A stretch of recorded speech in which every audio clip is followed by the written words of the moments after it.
السلام علیکم دوستو، ایک اور ویڈیو لے کے حاضر ہوا ہوں۔ بدگمان انسان اپنے اعمال نامے کو دوسرے کا اعمال نامہ سمجھ کر پڑھتا ہے۔ احمد ایاز کے مخالفین کو اس کے حجرہ میں جانے کی حقیقت کا علم نہ تھا۔ انہوں نے اسی وجہ سے احمد ایاز پر الزام لگایا۔ حضرت سیدنا علی مرتضیٰ کا قول ہے کہ میرا غیب پر ایمان اس درجے کا ہے کہ اگر غیب کے پردے ہٹا دیے جائیں تو میرے یقین میں کوئی اضافہ نہ ہوگا، کیونکہ ایمان اور یقین کے آخری درجہ پر ہوں۔ انسان دوسروں کو اپنا جیسا سمجھتا ہے اور جیسا خود ہوتا ہے ویسا ہی دوسروں کو سمجھتا ہے۔ اگر کسی کا قد ٹیڑھا ہے تو یقیناً اس کا سایہ بھی ٹیڑھا ہوگا۔ اگر اپنی اصلاح کرنی ہے تو احمد ایاز کی مانند بر وقت اصلاح کر لو، اور اس نے دنیاوی زندگی سے ہرگز دھوکہ نہ دکھایا۔ دنیا دار توبہ کا صحیح وقت نہیں پہچانتے، اس لیے ایسے وقت میں توبہ کرتے ہیں جب اس کا کچھ فائدہ نہیں ہوتا۔ جو شخص خود غلطی میں مبتلا ہے وہ دوسروں کو غلطی پر نہ جانے۔ بدگمان انسان اپنے اعمال نامے کو دوسرے کا اعمال نامہ سمجھ کر پڑھتا ہے۔ احمد ایاز کی شکایت کرنے والے امراء در حقیقت خود مکار تھے اور انہوں نے احمد ایاز کو بھی مکار جانا۔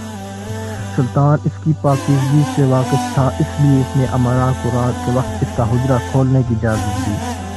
سلطان کو اس بات کی پریشانی تھی کہ اس کے مخلص احمد ایاز کو اس کی خبر ہو گئی کہ میں نے بدگمانی کی بنیاد پر اس کے حجرے کی تلاشی کا حکم دیا ہے تو اس کو شدید رنج ہوگا۔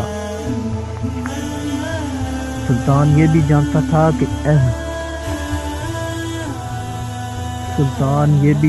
تھا کہ احمد ایاز بدگمان نہیں ہوگا، بلکہ وہ یہی سمجھے گا کہ اس کے مخالفین پر حقیقت واضح کرنے کے لیے میں نے اسے ایسا حکم دیا۔ مصیبت زدہ جب اپنی مصیبت کی کوئی بہتر توجہ تلاش کر لیتا ہے تو رنج و غم میں شکست خودہ نہیں ہوتا۔ سلطان نے سوچا کہ احمد ایاز اپنے خلوص کی وجہ سے اس واقعے کی کوئی بہتر توجیہ تلاش کر لے گا۔ میں اگر آزمائش کی 100 تلواریں بھی اسے ماروں گا تو اس کا خلوص پھر بھی کم نہ ہوگا، کیونکہ وہ جانتا ہے کہ میرا اس کو تلوار مارنا در حقیقت خود کو تلوار مارنا ہے۔ مقصود بیان یہ ہے، مولانا محمد جلال الدین رومی اس حقائق میں احمد ایاز کا قصہ بیان کرتے ہیں کہ ہند سے حسد کرنے والوں نے سلطان محمود غزنوی کو اس کے خلاف بھڑکایا کہ اس نے اپنے حجرے میں مال جمع کر رکھا ہے۔ سلطان محمود غزنوی کو احمد ایاز کے خلوص اور اس کی فطرت کا علم تھا، اس لیے اس نے ان حاسدین کو حکم دیا کہ وہ اس حجرے کی تلاشی لیں۔ پھر جب ان حاسدین نے حجرے کی تلاشی لی تو انہیں ماں سوائے شرمندگی کے کچھ ہاتھ نہ آیا۔ سلطان محمود غزنوی جانتا تھا کہ اس کا یہ حکم دینا احمد ایاز پر اس کے اعتماد کے خلاف ہے، مگر وہ جانتا ہے کہ احمد ایاز اس کے حکم پر اس کے خلاف کوئی بغض نہیں رکھے گا، اور وہ جانتا ہے کہ اس کا یہ حکم اس کے حاسدین کو رسوا کرنا ہے۔ جی ہاں دوستو، یہ تھی آج کی ویڈیو جو کہ حکایات رومی سے لی گئی تھی۔